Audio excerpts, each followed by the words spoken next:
Hey guys, my name is Pete on the beat. In this video I would like to give you my top recommendations or my top tips on how to adapt to the ketogenic state the fastest possible way. So before I start with everything, I would like to mention that if you want to find out more, you can click on one of the links in the description box down below and it will take you to the full blog post with the whole article and everything. So with that being said, I would like to start with the first thing. The first thing that you want to do when it comes to adapting to a state of ketosis is to deplete glycogen. You want to get rid of all of the stored carbohydrates. So the best thing you can do is to fast for an extended period of time. You probably already know about the 24-hour fast, but do you know what is even better? A 36 or even a 48-hour fast. I truly believe that the 48-hour fast is actually your best option because the 48-hour fast guarantees what is called a complete glycogen exhaustion, and because of that complete glycogen exhaustion, it also puts your body into mild ketosis, that is 0.5 millimolars. So in order to help you understand better how exactly that thing is going to happen, I'm gonna put it like this. The 48-hour fast downregulates the levels of your insulin and it upregulates the levels of your glucagon. So when that happens, the glucagon sends signal to your liver and your liver starts converting all of the stored carbohydrates, all of the glycogen basically, back into glucose. So the next thing that is going to happen is your liver will push all of that glucose back into your bloodstream, so your body is going to be able to actually utilize all of those carbohydrates. In other words, that is the exact way how your body is going to burn all of those stored carbohydrates. So two things that I would like to give you as an addition to the 48-hour fast: to train during fasting and to do one training session with weights, resistance training. The thing that I would like to encourage you to do is to use high volume training, preferably large variety of exercises. The second thing is to do one long walk around an hour to an hour and a half. So in order to avoid boredom, as long as for the walk, quote some dope ass books on your Audible application on your iPhone and choose nature over the treadmill. When you're trying to adapt the fastest possible way, not only as long as for your workouts, but as long as for all of your physical activities, you want to keep the intensity relatively low. In order to be more exact, you want to stay between 50 to 70% of your maximum heart rate. The reason why you don't want to train with a lot of intensity is because the intensity will definitely elevate your heart rate, and above certain point that will force your body to burn glucose instead of fats. Obviously that is not your goal when you're trying to keto adapt. So the second number of things, or the second group of things that I would like to discuss, guys, are related to your diet. And here I would like to discuss the two most common mistakes people do when trying to keto adapt. The first thing is overthinking those 20 to 30 grams of carbohydrates that should come from cruciferous vegetables, dark leafy greens and all of that stuff. I believe it is a huge mistake to focus your whole attention on those 5% of calories. Believe it or not, you have to understand a few things. First of all, those 20 to 30 grams of carbohydrates vary for each and every individual and his or her personal carb tolerance. Second thing that I would like to help you understand is the fact that those 20 to 30 grams of carbohydrates are not necessary by any means. In fact, it's the totally opposite.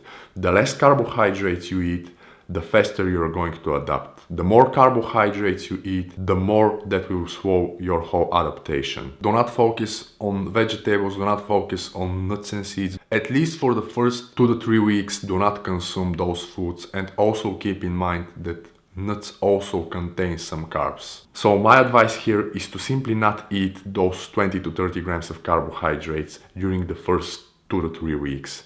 Instead, focus on the most challenging thing on this diet, and that is getting enough fat. The ratio that I would like to give you is to get 20 to 25% of your daily caloric intake from protein and fill everything else with fats.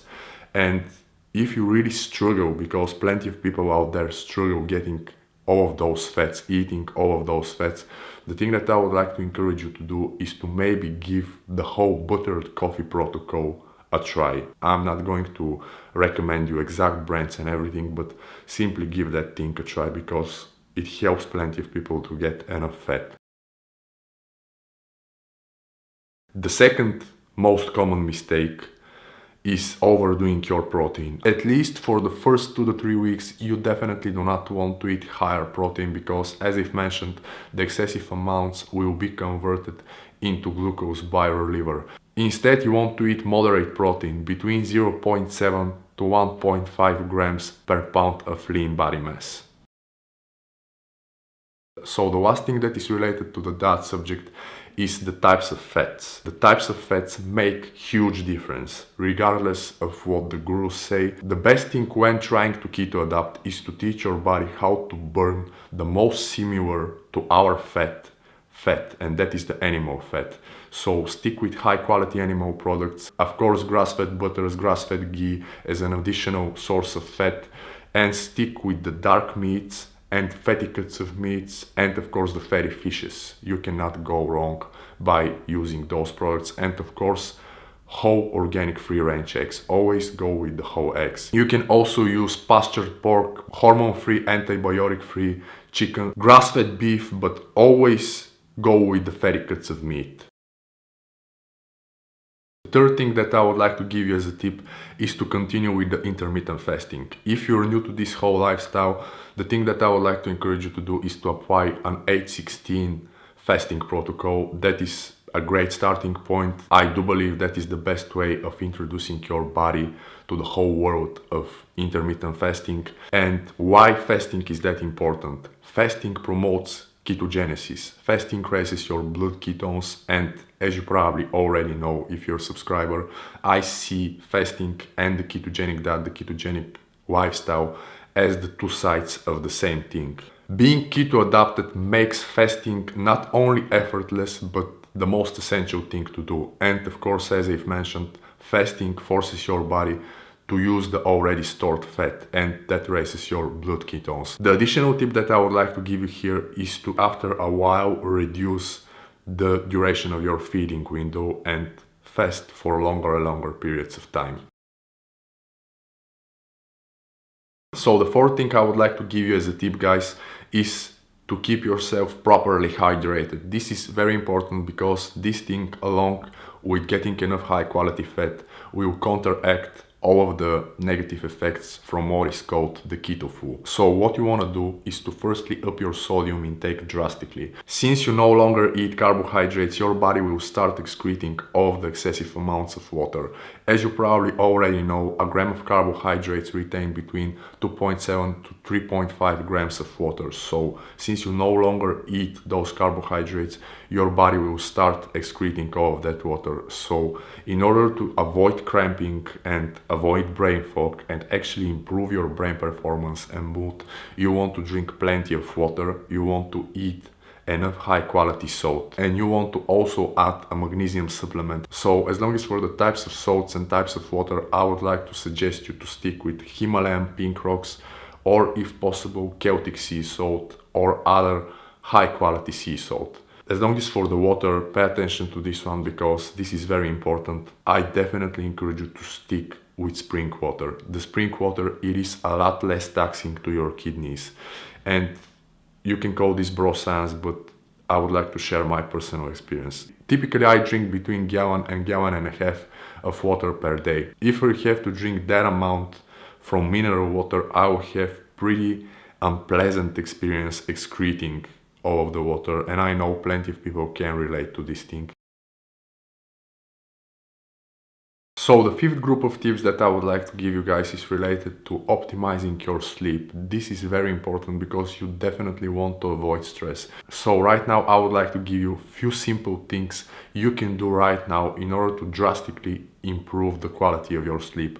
The first thing is probably obvious: to find where you're at now. And the way of doing it is by tracking your sleep. You can use the sleep tracking apps on your iPhone or your Android phone, the pillow or sleep cycles. Actually, I use both. The next thing is to go to the bed and wake up around the same time. Of course, avoid junk white or blue light prior to bedtime, and this is very important, install FWorks on all of your screens. As long as for your iPhone, if you are not able to install FWorks, the best thing that I would like to recommend you is to reduce the brightness of your screen. The next thing is to sleep in a room with a relatively cold temperature, preferably like cool temperature, and also sleep in the darkest possible room. Make your bedroom as dark as possible. And the last thing is to use sleeping mask and earplugs.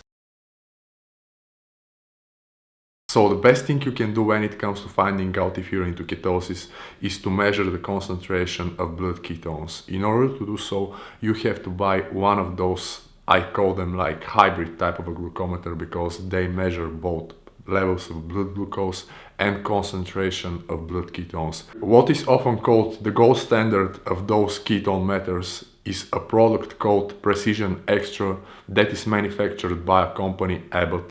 I'm gonna put a link in the description box down below. Between 1.5 to 3.0 is considered as moderate ketosis. Those ranges are recommended for longevity and health. We have ketones in urine, breath and bloodstream, acetoacetate, acetone and beta hydroxybutyrate. So which ketones you should measure? Of course, the ketones in your bloodstream, the beta hydroxybutyrate. The reason for that is because those are the ketones that your body is actually using for fuel. You see, the other two types your body is excreting. You have to understand that. The ketones in breath and urine are the ketones your body excretes. You can also use a breath ketone analyzer as an addition if you really want. You can also use urine strips, but the best thing you can do is to measure the concentration of blood ketones. Just in case you're not able to get your hands on all of those measuring systems and whatnot, an alternative way that I would like to suggest you try is to get your hands on a simple glucometer, and if you notice that your blood glucose levels stay stable but they're a bit on the lower side and they stay there, for example something like 4.1 to 4.5, 4.2, 4.3, in those ranges, and on the other hand you also feel, you feel a lot happier, more satisfied, you feel like you're capable of doing more things, you're able to handle your tasks a lot easier throughout the whole day, and as a side effect you even feel a bit more euphoric, then you're most definitely into ketosis, have no doubt about it. So the next tip that I would like to give you guys is something that is fairly uncommon, and I'm pretty sure you will not hear that thing often, but it is a great practice you can use to test your adaptation. Incorporate a 48-hour fast. If you do not experience any form of blood sugar dysregulations, hunger, cravings, and you basically feel great throughout the whole fasting period, then you're most definitely highly adapted.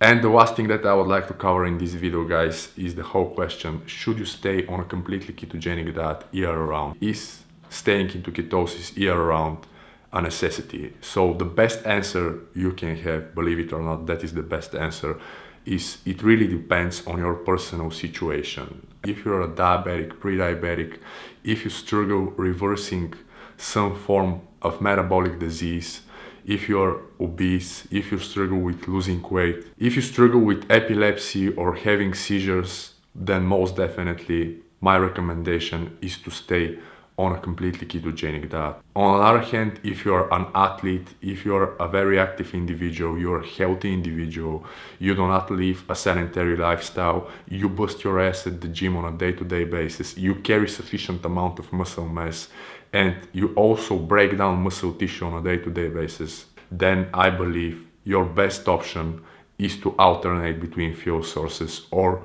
to do what is called a cyclical ketosis.